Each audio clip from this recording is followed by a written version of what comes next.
Sri TV spiritual நேயர்களுக்கு வணக்கம். பஞ்சாங்க பட்டணத்தில் இன்றைய சுதினம்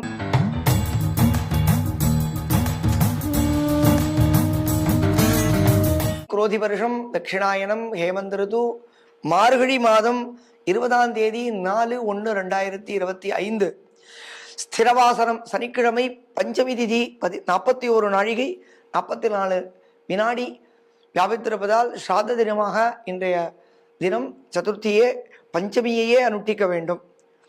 சதய நட்சத்திரம் 40 நாழிகை வியாபித்திருக்கிறது.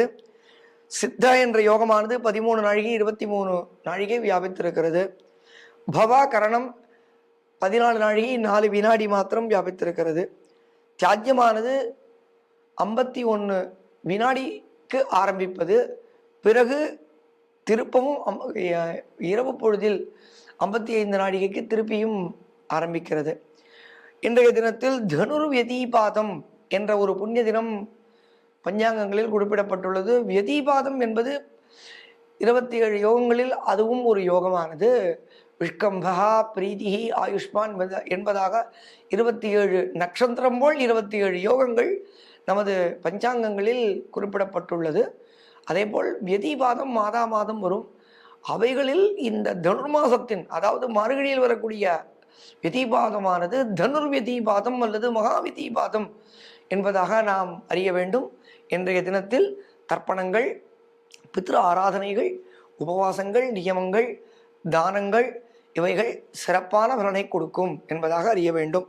இன்றைய தினத்தில் நகரத்தார்கள் பிள்ளையார் நோன்பு என்பதாக அனுஷ்டிப்பர்.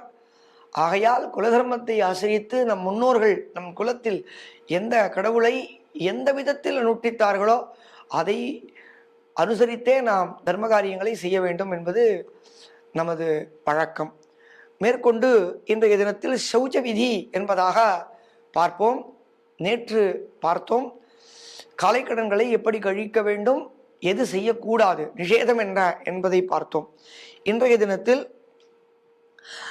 நாம் சௌச்ச விதியை பார்க்கிறோம். காலை கடனுக்கு பிறகு நாம் தற்காலத்தில் சோப்பு முதலிய சில பொருட்களை கொண்டு கையை சுத்தி செய்கிறோம், கால்களை அலம்பி சுத்தி செய்கிறோம். அந்த காலத்தில் சுத்தமான மிருத்திகையை எடுத்து சுத்தி செய்வர்.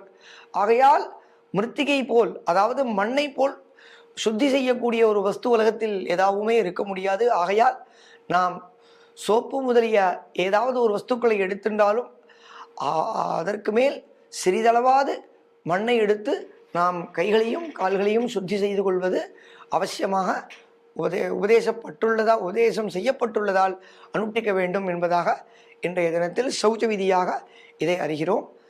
நாளைய தினம் மேற்கொண்டு இதன் சிறப்பை பார்ப்போம். வணக்கம்.